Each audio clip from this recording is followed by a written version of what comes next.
hang on to your hats. Up to 70-mile-an-hour winds tormenting Colorado throughout the day. The high winds really taking a toll along the Front Range, and we have team coverage for you tonight. Chief Meteorologist Mike Nelson standing by to tell us when the wind gusts will let up. Denver 7's Russell Haythorne's in the foothills to show us how the wind is impacting travel. And first, Mark Boyle is live in Colorado Springs to show us the damage that Mother Nature is causing. Yeah, and you can see right here behind me all of the trees. This one, for example, has fallen down on top of this house here. Now, a lot of people throughout Colorado Springs say simply they don't feel safe walking around in this. The winds reached hurricane strength in parts of Colorado Springs. The Office of Emergency Management saying 90 miles per hour at one point. I came out and checked that. I just turned my phone on. Heard giant trees were crushing cars, but hey. Is that the same in Denver? No, it's worse down here. Oh, that's good to know. Plate glass windows shattered downtown, along with the evacuation of the courthouse and closed down streets because of blowing debris. That just means that there's a very strong wind anytime you can find glass like this all over the place. Across downtown Colorado Springs, you can see all the shattered glass from debris that's blown onto the street. Let me show you right around the corner. Colorado Springs police have the entire block in front of the courthouse closed down. That courthouse and everybody in it evacuated because of things blowing off the roof. Those who work down here and live in Colorado Springs say they'd never seen anything like it. I'm actually a little bit scared. People are getting blown around. There were semis down on Academy Boulevard. It's actually really crazy. I've never seen one like this. West of downtown, this tree fell on a house, causing a fire. This was typical today. Fire crews say they had over 300 fire-specific calls and over 1,100 911 calls as of 5 this morning, and over 10,000 without power, as power crews say there are over 300 power lines blown down in what has been what officials call the biggest windstorm in 7 years.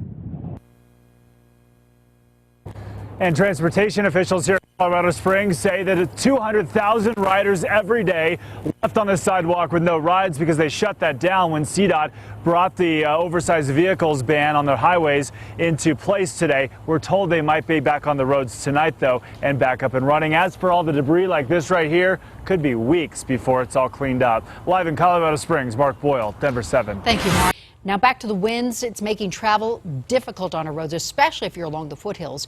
We sent Russell Haythorne out along Highway 93, which connects Boulder and Golden. Russell, drivers need to be careful out there. Yeah, truckers and bus drivers in particular advised to stay off the roads today, especially down in southern Colorado where winds were gusting up to 70, 80 miles per hour. Here along Highway 93, you can see this high wind advisory in between Golden and Boulder. Also on Highway 93 today, we saw a few road signs like this one that buckled and toppled over.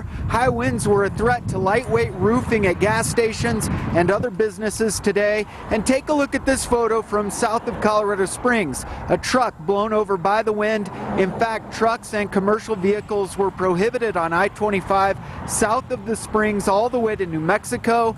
We found several truckers at this truck stop in Wheat Ridge who were waiting out the weather. They can't go west because of the snow and ice and can't go south because of the wind.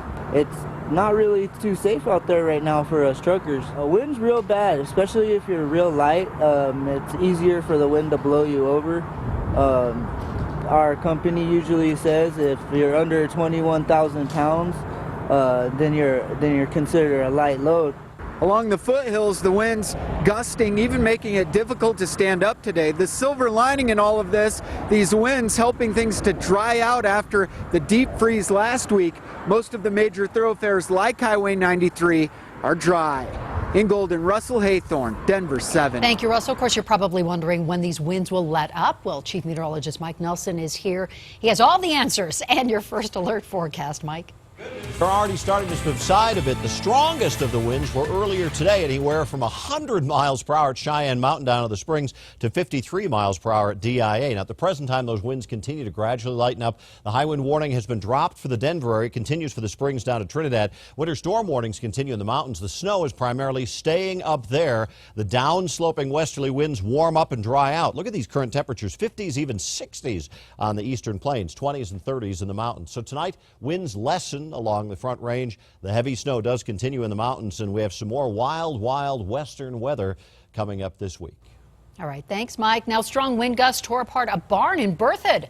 That barn was completely ripped from the foundation, and 75% of that building collapsed. Llamas were being kept inside that barn at the time, and thankfully they were all able to get out safely. In fact, no people or animals were hurt here.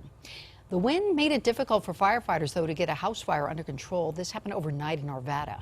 This house was under construction near 85th and Quaker when it went up in flames, and then it spread to a nearby home.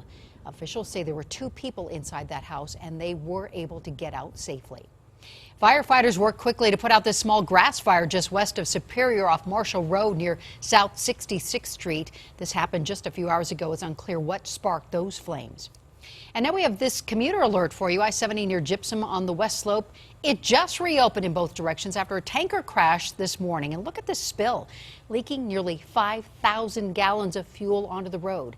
CDOT says a tanker clipped the back of a box truck that was carrying empty beer cans. Thankfully, no one was hurt here.